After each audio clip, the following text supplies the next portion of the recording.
Бүгін менде өте ерекше сұхбат болғалы отыр, себебі қонақта Роза Қуанышқызы Рымбаева. Саламатсыз ба? Сәлем Баян. Мені осы өзіңнің авторлық қой бұл енді. Бағдарламаңа шақырғаныңа рахмет айтам. Көп болды, өзі кездеспей кеттік, мынау карантин болды. Және де әрқайсымыздың өзіміздің өміріміз бар, гастроліміз бар. Енді біз жиі кездесеміз деп айта алмаймын енді. Сирек. Бірақ анда-санда сендердің сахнаға шыққан, жаңағы телевизиялық концерттерде көріп тұрам. Жақсы, өте жақсы, әдемі. Содан кейін енді мінезіңді, тәрбиеңді, интеллект дейді ғой, мәдениетіңді, бұлай жүріс тұрысыңды, бұлай өзім құрметтеймін. Рахмет. Бізде өнерде әртүрлі жұлдыздар бар. Олардың жұлдыздығы бір бөлекте, мына өмірдегі мінез құлқы, жүріс тұрысы бір бөлек. Өмірде де онша қабылдағым келмейтін нәрселер бар. Қаншама керемет биік жұлдыз болып тұрса да өнер жағынан енді өзінің тыңдарманы бар дегенде. Сондай өнердегі жұлдыз жүрген менің бауырларым, сіңілдерім бар. Енді оларды ешқашанда елге де айтпаймын, өздеріне де айтпаймын. Енді өзімнің ішкі пікір берген бағам соларға. Себебі жүріс тұрысын көресің. Содан кейін мынау қазіргі кездерде өзі көп жаңағы дүниені қамтып қалу, бәр жерде бірінші болу, бәр жерде өзінің ақылын айтқанын айтсаңшы әсіресе, ойбой, айтам, мыналар бесіктен белі шықпай жатып ақыл айтады, бата береді тіпті ақсақал сияқты. Мен ондай жастарды онша түсінбеймін. Негізі сізді біріміз енді Роза апай дейміз. Мен енді апаймын ғой, 70-ке кеттім. Роза Қуанышқызы деп айтады. Негізі сіздің көңіліңізге жайлысы қалай айтқан жақсы? Өзіңе қалай ыңғайлы? Роза апай деп айта береді бұлай қазақи. Оңтүстікте әпше дейді, біреулер әпке дейді, біреулер апа дейді. Қалай. Біздің жақта енді апай дейді ғой, солтүстікте. Болды, Роза апай. Солай айта бері, Мен негізі 7 жасымнан бастап музыкалық мектепке барып бастадым. Көкшетау қаласындағы орталық алаңнан күнде өтіп, сол музыкалық мектепке баратын. Сөйтіп бір күні өтіп бара жатсам, біздің алаңда керемет бір ән шырқалып жатыр екен. Әпкем мені алып келеді. Соны тоқтай тұрып, әнді тыңдап алайықшы деп екеуміз отырып, жаңағы әнді күтіп, соңына дейін тыңдадық. Содан мен сұрадым, бұл қандай әнші, не ән бұл деп. Сөйтіп едім, маған әпкем айтып жатыр, бұл деген қазақтың маңдайына біткен 100 жылда бір-ақ рет туылатын әншілердің бірі Роза Рымбаева деген апайым болады деп ең алғаш сізді таныстырды. Бұл ән Әлия деген ән. Алғашқы әндердің бірі ғой.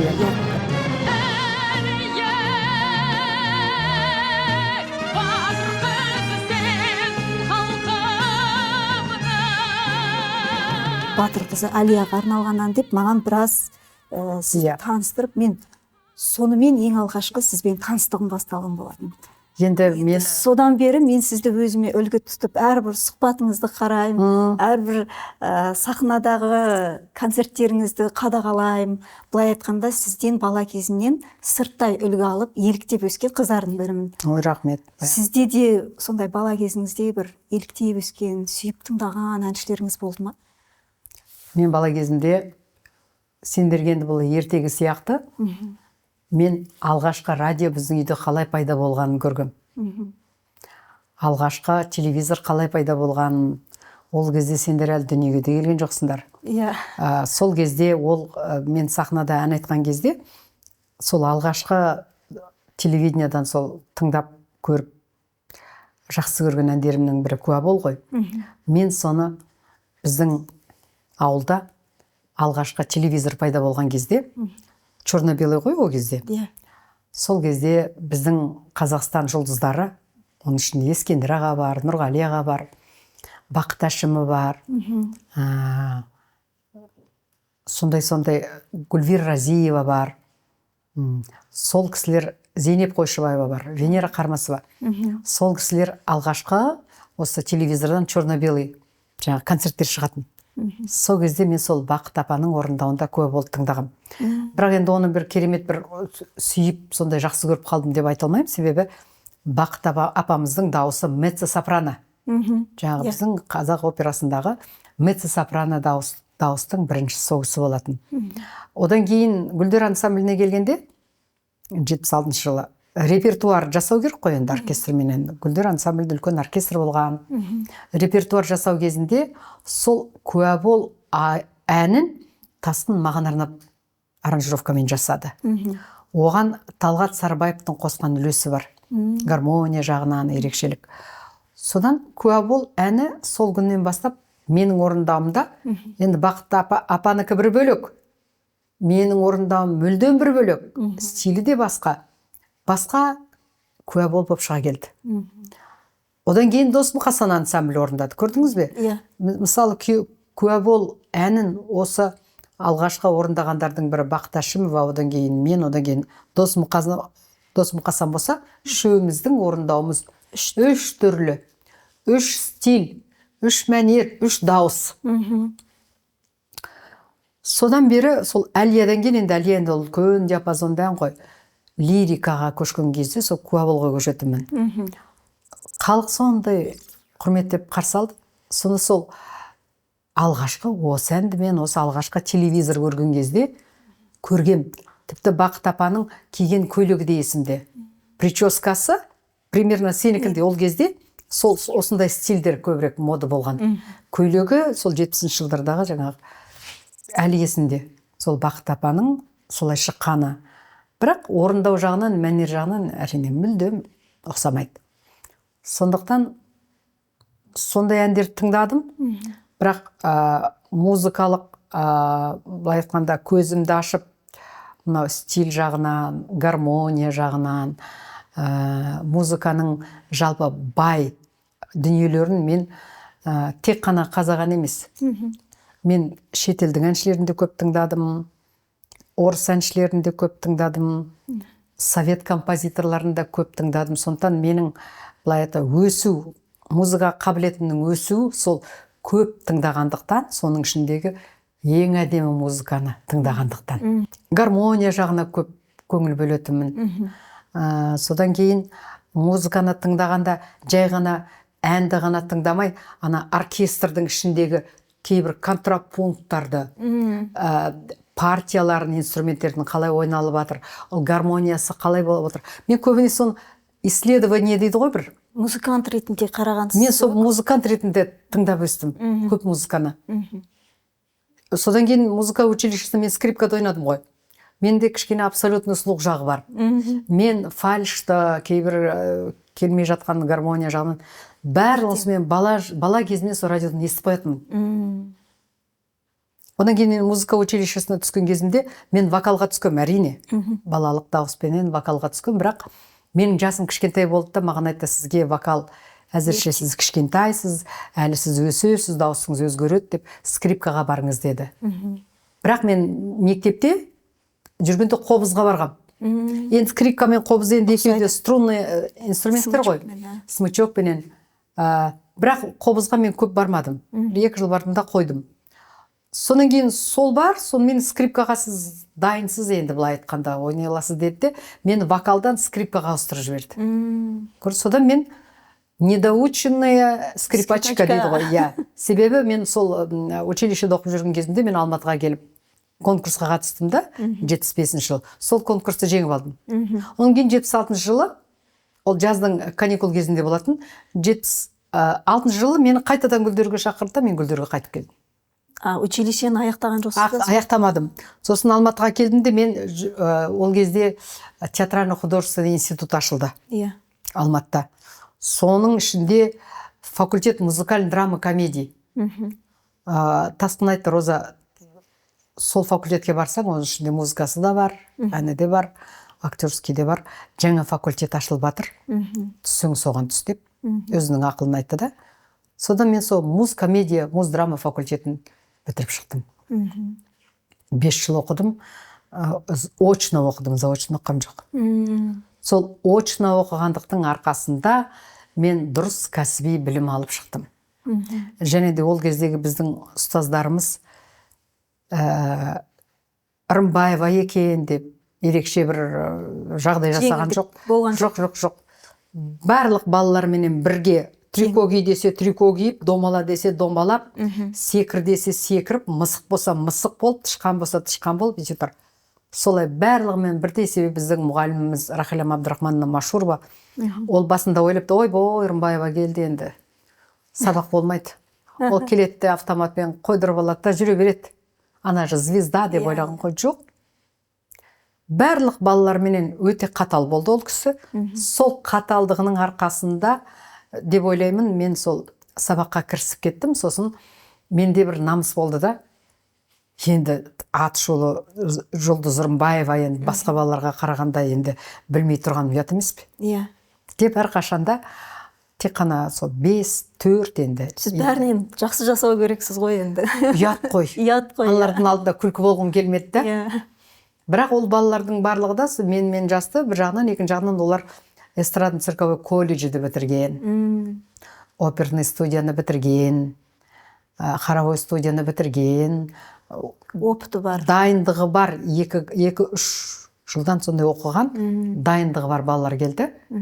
Ол балалардың алдында да мен әрине ешқашанда ол төмен тұрғым келмеді. Барлық пәндердің барлығын 5-ке оқыдым. Сосын бізде Ахметжан Насырович Кадыров деген театр тарихынан сабақ берген мұғалім болды. Рымбаева келдің бе? Гастрольден келдің бе? Гдаски деп. Ең бірінші менен сұрайтын.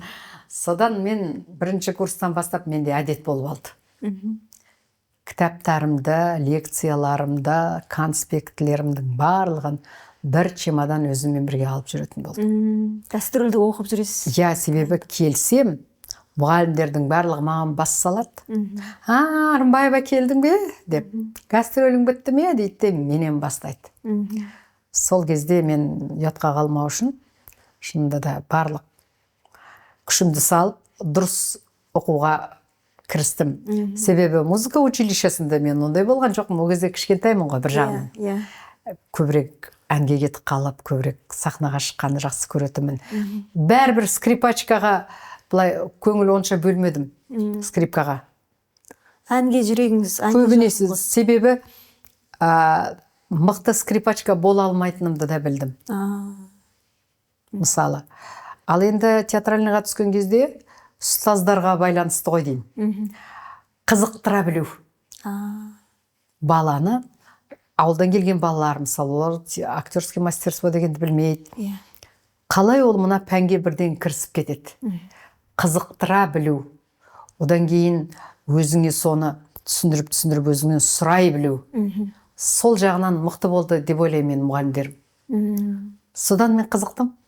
Жаңа сіз куә болды, мен ойлайтын, сіз ең алғашқы орындаушысы, кейде ойлайтын, тіпті сізге арнап жазылғаннан. Жоқ. Бақыт Әшімова орындаған Нұрғиса ағамыз, Бақыт Әшімова деген апамызды өте жақсы көретін, ол кісі меццо-сопрано, ол сол Нұрғиса ағамыздың оркестріменен көп гастрольге шығатын. Сонда Нұрғиса ағамыздың әндерінен ана кісі дирижер, көп орындайтын сол кісі. Жаңа Бірақ Нұрғиса ағамыз көзінің тірісінде айтып кеткен, менің әнімді ең жақсы орындаған Роза Рымбаева деп. Маған одан артық қандай баға керек? Әрине. Автордың өзі мен үшін жазбаса да, мен өзімше шығарғаным үшін ерекше сондай жоғары баға бергенде мен бақыттымын өзім. Ол енді жалғыз менің еңбегім емес. Мынау аранжировщиктердің осы әнді құлпыртатын кездегі еңбегі ерекше ғой. Бізде халық оны көп түсіне білмейді. Себебі композитор тек қана өзінің мелодиясын ғана жазып береді. Сүйемелдеуі бар біраз. Ал енді оның барлығын өңдеп, оған театр тілімен айтқанда образ жасап, музыкалық стиль жасап, оны гармониямен байытып, оның жаңағы оркестр ойнайтын жерлері бар. Оның барлығын ойлап табатын кім? Ол аранжировщик. Бізде сол жағынан көп баға бере бермейді біздің осы көрермен. Себебі оны білмейді. Оны біз айтуымыз керек. Оны біз айтуымыз керек. Бізде көрінбей қалатын кім? Аранжировщик, режиссер, оператор, олар көрінбей қалады. Көрінбейді. Көрерменге кім шығады, екеуміз шығамыз. Біз жасымыз. Иә, біз керемет, біз жұлдызбыз. Бір 96 жылдар болу керек, Айналайын деген балалардың фестивалі болған. Иә. Сіз келіп талай сол жерде қонақ болып, әніңізді шырқап, Есімде жоқ әйтеуір балалардың. бір автограф алып, сөйтіп артыңыздан жүгіріп қарап, солай жүретінбіз. Сол жылы бізді қазақ фильмге Руслан Қараның студиясына жіберді, запись жазуға. Сол жерде мен ең алғаш рет мына коридорда отырып, гитарамен дайындалып отырдым. Сейдолла ағамыз өтіп бара Марқұм жатыр. Сейдолла, иә. Сөйтіп бізді көріп, жаңа мен гитара тартқанымды көріп, тоқтап, Таңғалған шығар. Қыз балалар бізде ойнамайды ғой, өзің білесің. соған таңғалды маған. Енді мен бір шебер гитарист емеспін, бірақ ол кісінің бір айтқаны, мені тоқтатқан деді, қазақтың қыздарының ішінде алғаш рет классикалық гитараны ойнап отырған. Сол менің ерекше былай көңілімді бөлгізген деп, кабинетіне апарып, менің қасымда тағы бір топ балалар болатын. Бәрімізге өзінің ән жинағын сыйға тартты, және ең соңында маған сіздің де ән жинағыңызды қосымша беріп, Жаңбырлы түн. соны беріп, маған айтты, осындай Роза апаңдай үлкен қазақтың маңдайына біткен жұлдызы бол деп батасын беріп, жаңағыдай 2 альбомды сыйға тартқан. Сол альбомды мен енді қанша жыл қайта жаңа кассета ғой, екі жағын тыңдай беретін. Сейдолланың бір ерекше өзіне ғана тән мәнері бар. Әндерінің бәрі ұқсас. Өте жылы әндер. Иә, сосын лирика. Одан кейін өзі де өмірде көп сөйлемейтін адам болған. Мынандай сөзге шешен, жаңағы керемет, бәр жерде бір ашылып кететін емес. Тұйықтау, аз сөйлейтін. Одан кейін әндерінің барлығы да сондай. Өзінің характеріне байланысты. Одан кейін ол кісі ең бірінші композитор емес, ол кісі хоровик дирижер ғой. Хоровой дирижирование бітірген ол кісі. Бірақ өзінің жаңағы лирикалық әндерін жазып жүрген, содан ол ән жаңағы біздің Тасқынның қолына түсіп, Тасқын маған жасап, онан кейін Тасқын көп әндерінің шығуына еңбек еткен, күнге табынуды аранжировка жасап, содан кейін жаңағы Жаңбырлы түн, Аман бол, оның барлығы Тасқынның несіменен еңбегі, аранжировка жағынан да, жалпы жаңағы образ жасау, характерін жасау. Себебі Сейдолла ән көрсеткен кезде дауысы да естілмейтін, сыбырлап айтатын сияқты болсын. Біз бүйтіп тыңдайтынбыз, Сейдолла, не слышно деп. Көп қалжыңдасамыз. Семьялық үлкен дос болдық өмірінің аяғына дейін. Былай енді көп әндерін шығуына көмектескен сол Тасқын болатын. Жаңа Әлия әні, мен Сейдолла ағаның әні деп білем ғой, енді бірақ ол кісінің әндері, жаңа сіз айтқан сияқты, лирикаға мүлдем жұмсақ, бір мейірімді, жылы, сондай әндер. Жоқ, ол Сейдолланың әні алғашында сон лирикалы, сол. Тара-тара-тара-та тарарара, тара-тара-та тарарара. Сол Сейдолланың өзі қысқа мелодияларын білесің ғой, кең емес. Оның және талия, тара-тара-та лирикалық қан ән болатын. Әлияда. Иә, Тасқын алды да ол әннің стилін де, мәнерін де, характерін де өзгертіп, жаңағы финалын ойлап тауып, жаңа аяғында көтеретін. Оның барлығын менің дауысыма арнап, мен конкурсқа кететін болғаннан кейін, ол маған арнап, сол әннің түгел 70%-ін өзгертіп тастаған. Содан кейін біз конкурста орындап, лауреат болып келгеннен кейін, сол жақта жүрген кезде радиодан берген болу керек әнді. Енді бүкіл одақтық конкурс болып атыр, осындай әнші жеңіп атыр деп. Сонда әлиян берген кезде Сейдолла өзі танымай қалған. Себебі 70%-іне дейін өзгертіп жіберген. Стилінде, мәнерінде, размерінде, жаңағы басын, ортасын, аяғын, барлығын аранжировщиктің жұмысы ғой ол енді. Мүлдем басқа үлкен ән шыға келген, лирикалық әннен. Тасқын аға жаңа қаншама әндеріңізді өңдеді, бүгінге дейін тыңдасақ, құлақ рахаттанады. Ол енді кәсіби дирижер ғой. Кәсіби дирижер болғандықтан ол кісі үлкен оркестрге аранжировкаларды жасаған кезде, ол кәсіби дирижер ретінде қай инструменттің диапазоны, қай инструменттің техникасы, қай инструменттің мына ноталары шығады, мына ноталар шықпайды. себебі инструменттердің өздерінің Регистрі. диапазондар, регистрлары бар. Аккордтар, гармония, соның барлығын ол Москвада оқыған ғой. Өте жақсы жоғары деңгейде жасаған. Сондықтан Әлия, Құс жолы, Заманай, барлығы сол Тасқынның қолынан шыққан сол аранжировкалар әлі күнге дейін келе жатыр, көрдің бе? Иә. Бірақ Тасқын ағаның композитор ретінде мынау Тасқын Мұқапов ағамыздың әні дегенді біз көп естімейміз. Ол кісінің өзінің әндері бар ма еді? Ол кісінің бір-екі ғана болды. Құлыным деген ән Әлиге жазылған. Оның кезінде клип шығарып біз жасағанбыз. Одан кейін Без тебя, сенсіз ақ деген ол джаз рок. Ол енді біздің көрерменге онша жақсы таныс емес, себебі оны мен көп орындамадым да, себебі айттым ғой, біздің көрермен Әлия мен куә болды тыңдаған көрермен әндердің барлығы солай болу керек деп санайды. Бір жаңалық, бір нәрсені әкеліп тұрсаң, жартысы түсінбейді, жартысы қабылдамайды, жартысы керісінше сын айтады. Онша емес, түсінік сөз деп. Өзгерткісі келмей тұрады. Өзгерткісі келмей, сол бұрынғы, сол әлгі Шәмші Қалдаяқтың әндерінің барлығы ля минор, до мажор, три четверти, солай бола беру керек барлығы да. Бір стильде, бір образда, бір форматта. Біздің көрерменнің түсінігі солай. Дұрыс айтасыз. Әлі күнге дейін солай. Мен гитарамен алғаш шықтым ба, қазір гитарасы шыққан кезде де әлі солай айтады. Иә. Неғып ол гитараны тастап кеттім? Тастаған жоқпын ғой. Ойбай өнсен, бүкіл концерт ондай ән айтпайсың ғой. Қызық емес қой. Қызық емес. Ол өзіңе де қызық емес, басқа нәрсе көргің келеді. Мен де музыкант ретінде мысалы әртүрлі жанрда, әртүрлі стильде орындағым келеді. Тек қана барлығы Әлия, барлығы куә болса, онда 2 сағат концертті көзі жұмып айта беруге болады. Шәмшінің 20 әнін бірақ айтып шығуыма болады бір концертте, мысалы. Қызық емес қой ол, музыкант ретінде маған қызық емес. Кейбір көрермен сондай жаңалық тыңдағысы келеді. Әйтпесе сол баяғы Әлия, баяғы куә болма деп отырады ғой. Иә. Сіздер Гүлдер ансамблінде 4 жыл жұмыс жасадыңыздар? 3 жыл. 3 жыл, иә. Ол жерден үлкен оркестр барлығы болды, бірақ сіздер бөлініп Арай ансамблін аштыңыздар. Ол Гүлдер ансамблінде үлкен оркестрменен жұмыс істегенім маған өте үлкен шығармашылық, былай айтқанда сабақ. Гүлдер ансамблінде Тасқын келгенде, Тасқынның мақсаты дұрыс оркестр жасау, биг бенд. 20 шақты музыкант отыратын. Онан кейін оларда балет болды, 25 адам балет. Оның кейін 10 шақты жеке орындаушы солисттер болды.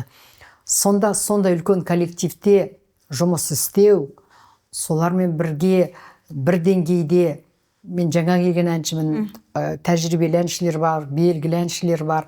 Біз барлығымыз араласып құрласып кеттік қой. Сонда оның өзі бір үлкен мектеп.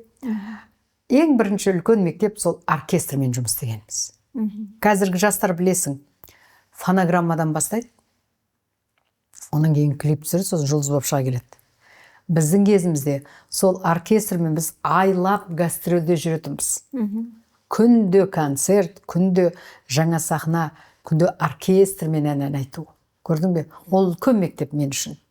Бұл үкіметтің қолдауымен болды ғой барлығы, иә? Бұл мемлекеттік ансамбль. Мемлекеттік. Біздің барлығымыз мемлекеттің әнші. Әлі күнге дейін мен қазақ концерті мемлекетте жұмыс істеймін ғой. Сондай оркестрмен жұмыс істеу маған ең бірінші өсуіме, ең бірінші үлкен мектеп сол. Қазір бар ма сондай оркестрлер? Жоқ қой бізде. Бізде жастарға да мүмкіндік жоқ шығар. Беликов оркестрі бар, эстрадно симфонический. Мен сол оркестрде жұмыс істеймін, солистпін. Ол жерде бір 3-4 әнші бар. Ал енді жеке ансамбльдер жаңа Гүлдер сияқты. Ол атымен құрыды ғой. Жоқ қой. Көрдіңіз бе? Ал егерде біздің жас әншілер сондай оркестрменен бір 2 жыл жұмыс істесе, себебі ол бір әнмен жүрмейсің. Сенің әнің толыға береді, әртүрлі характерді әндер жасайсың, оркестрменен бірігіп, өсе бересің. Сондай практикалық дейді ғой былай айтқанда. Концерттік өмір жетіспейді біздің жастарға. Ондай мүмкіндікте жоқ. Одан кейін өздерде қатты бір үлкен оркестрмен жұмыс істеймін деп талпынбайды, өкінішке орай. Бізде бірнеше оркестр бар қалада мысалы. Соларға барып, жай ғана тіпті сол айлық емес, жай ғана барып репертуар жасап, жұмыс істегісі келетін әнші таппадым. Себебі қазіргі формат солай. 1-2 фонограмма жазады, бір әні хит болып шығады, сол фонограммамен ол жұлдыз болып шыға келеді. Өзінің даусымен, өзінің дарынымен, жанды оркестрменен өспейді. Тек қана сондай жолмен өседі, білмеймін неге екенін. Әр әншінің біздің қаруымыз негізі ән ғой, репертуар, ән. Репертуар, ән. Сіздің айтқан әрбір әніңіз хит болды. Енді ол кезде хит деген сөз болмаған шығар. Ол кезде ондай хит болған жоқ. Халықтың жүрегінен әр әніңіз ерекше орын алды. Иә. Осындай керемет репертуарды сіз өздеріңіз іздеп, тапсырыспен солай табатын ба едіңіздер, әлде композиторлар ұсына ма? Менің айналамдағы жұмыс істеген композиторлардың деңгейі, сол кездегі талғам, сол кездегі талпыныс, мысалы, қандай ән айтсаң да сен халықаралық конкурсқа барып, сол әнмен шығып, жеңіп келуің керек. Бүкіл одақтық конкурсқа барғанда да сол әнмен жеңіп шығуың керек. Гастрольдік сапарға шыққанда да сен сол әнмен ерекшеленіп тұруың керек. Содан кейін ол кездегі мақсат жалпы қандай ән орындаса да композиторлардың мақсаты, менімен жұмыс істеген композиторлардың мақсатының барлығы сондай музыка жазсам деген талпыныс болған. Мен сол кезде орындаған Талғат Сарбаев, Болат Сыздықов, Батырхан Шүкен, Наджип Билдан, Дүйсенхан Сыздықов, Кеңес Дүйсекеев, Сейдолла Байтереков, орыс композиторларынан Раймонд Паулс, Давид Тухманов, Алексей Мажуков, Оскар Фельдсман, Виктор Резников деген композитор, Юрий Саульский. Бұл композиторлардың барлығы осы біздің жастармен бірге бір деңгейде тұратын, себебі музыкальный уровень мышления деген бар ғой. Сол бір направлениеде болған. Көрдіңіз бе? Міндетті түрде ол оркестровый музыкасы өте жоғары деңгейде болу керек. Мелодия жағынан да ол тек қана ұлттық бояу емес, мына европалық Совет одағының жалпы халқына ортақ. Көрдіңіз бе? Сондықтан менің бағым шығар. Мен сондай ортаға тап болдым. Сондай композиторлармен жұмыс істедім. Соның арқасында, мен сол репертуарымның арқасында, мен тек қана Қазақстан емес, бүкіл Совет одағының гастролінде жүрдім. Онан кейін Москваның эстрада симфониялық оркестрі, Ленинградтың эстрада симфониялық оркестрлеріменен мен жиі гастрольге шығып тұратынмын. Гүлдерден кейін сіздер арай тобын құрдыңыздар? Иә. Не себепті?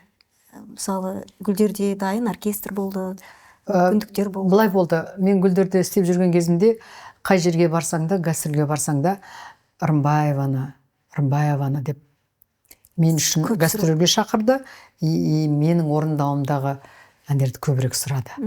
Сонда болды былай, бір отделениясын жеке мен жұмыс істейтін болдым.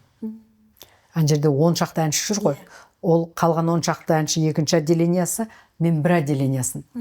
Содан кейін қой былай болмайды. Біз жеке өзіміздің гастрольдік сол репертуарымызды жасап, жеке концертпен шығайық деп, 79 жылы солай мен үшін Қазақ концертте сол арай ансамблі құрылды да. Солай бөлек кеттік. Сол күннен бастап мен Гүлдердің әншісі емес, жеке өзім Рымбаеваның кеші, Рымбаеваның жеке концерті сүйемелдейтін арай ансамблі болып шықты. Жылда концерт бересіз ғой? Көктем шақырады, наурыз келе жатыр. Жоқ, осы бола ма? Мен ақырғы концертімді 40 жылдығымда бергем. Осыдан 7 жыл бұрын. 7 жыл уақыт зымырады. 7 жыл уақыт өтіп кетті. Енді биыл міне мемлекет басшысы ауысты, жаңағы төңкеріс болды, карантин болды, ковид болды. Сонымен биыл енді жаңа әкім келіп жатыр. Бізге жаңа министр келді, мәдениет министрлігіне. Соларға бір кіріп шықсам ба деп тұрмын. Енді 7 жылдан бері мен бір жағынан әдейі шықпадым сахнаға. Менің үлкен ұлым Әли шықты ғой. Әлидің концерті Астанада болды, Алматыда болды. Клиптері түсірілді. 2 балам оқыды. Әли магистратураны бітірді, академияны бітірді. Мәди қазір академияны бітіріп жатыр. Мен ойладым, осы балаларыма жол беріп, осы балаларымның өскен үшін мен біраз пауза алайын. Осылар шықсын деп, біраз сондай кідіріс жасадым. Екінші жағынан мен сахнада 45 жыл дегенімді берейін деген ойым болған. Сахнада 45 жыл деген. Оған ковидке келіп қалдық. Енді міне ковид өзі 2 жылдан асып кетті. Міне уже 47 жыл болды. Енді 3 жылдан кейін 50 жылдық. Енді 50 жылдыққа дейін кім бар, кім жоқ, енді тым болмаса мынау жаңа мемлекет келді, жаңа Қазақстан болып жатырмыз, өзгеріс көп, жаңа басшылығымыз келді, жаңа әкім келді, жаңа министр келді, президент келді. Мүмкін бұйырса дейді ғой қазақта. Бұйырса, егер жолым болса, биыл берсембе екен деп отырмын. Наурыз думан, көктем шақырады, мен шақырамын. Ол міндетті түрде осы көктемге беру емес, жалпы наурыз енді бір жаңару ғой. Өмірімізге бір жаңа көзбен қарау, жаңа өмірдің басталуы дегендей. Аналар мерекесі бар алдында. Одан кейін 1 майымыз бар, 9 майымыз бар. Енді алда мерекелер көп. Бұйырса, соған берсембе деп отырмын. 7 жыл концерт бермедім. Жаңа репертуарда толып қалды. Мүмкін 2 ұлыммен қосылып берермін.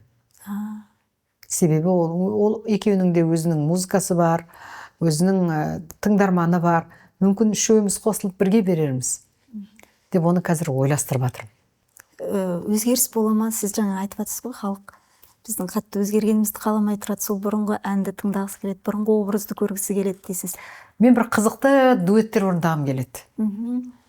Мен Айгүл Елшібаева менен бір дуэт дайындап қойдым. Кімменен? Шаба менен бір дуэт дайындап қойдым. Олар енді дәстүрлі, өзіміздің халық музыкасына жақын. Мысалы, Қарагөз бар ғой? Иә. Мысалы, Тілеубекова. Иә. Ол дегеніңіз характер, иә. Біздің жаңағы Алла Пугачева ғой, былай айтқанда, комплексі жағынан да, характер жағынан да. Сосын екеуміздің біліміміз бір. Біз екеуміз 2 әйелдің ұрысқанында ойнап беруге болады. 2 әйелдің таласқанда ойнап беруге. Мысалы, сондай контрасттар керек. Ана бір 2 үлкен Жаслан, диета, кезет. Вот солармен бір дуэт орындағым келеді, шынымды айтсам бар ғой, иә. Қызыққандай. Вот көрдің бе? Себебі ол көрерменге де қызық, сосын актерский ойнауға болады. Сосын тексттерді өте ерекше жазуға болады. Көрдің бе? Ол енді менің таза актерлік сондай бір қызығушылығым бар. Сосын әрине сахнада мюзикл жанрында ойнағым келеді. Біздің Қазақстанда мюзикл жетпей тұрады. Біздің осы қанша әншілеріміз бар, иә? Соның барлығына бір үлкен мюзикл жазып, Республика сарайында балетпенен, оркестрменен үлкен мюзикл қойылым болса деймін, өзім армандаймын. Оған режиссер керек. Оған композитор керек, и режиссер керек, балетмейстер керек, оркестр керек, көрдің бе? Мен мәди кіші ұлымды алып, Лондонға барып келгем осыдан 5 жыл бұрын. Сонда 7 күннің ішінде біз 5 мюзикл көрдік Лондон қаласында. Сондағы мюзиклдардың қойылымы, декорациясы, актерлердің костюмі, ойнап отырған оркестр, әншілердің орындаушылық шеберлігі, актерлік шеберлігі. Біз соның барлығын көріп қай. Мен әдейі баламды алып бардым. Себебі ол как раз жүрген академиясына түскен болатын актерский. Апарып, соны 1 жұма бойы соны көрсетіп келдім. Мен енді өте қуаныштымын. Себебі мен осындай бағдарламаға бірінші рет қатысып отырмын, шынымды айтсам. Мен андай әлгі ресми жаңағы каналдар бар ғой, Қазақстан, Хабар сияқты, Абай, Еларна бар. Солардың хабарына, сосын жаңағы каналдардан жаңағы тендер алып әлгі жеке өздерінің бағдарламасын жасайтын көп хабар болып кетті ғой кезінде. Көбіне сондайлар жүргем. Ал былай шын ютубқа бірінші рет қатысып отырмын. Енді көрермен сіздерге шын жүрегімнен шынайы әңгіме айттым, шынымды айтсам. Сіздерге қызық болса, сіздерге Баян екеуміздің әңгімеміз қызықты болса, біз соған қуаныштымыз. Әлі талай кездесерміз деп ойлаймын.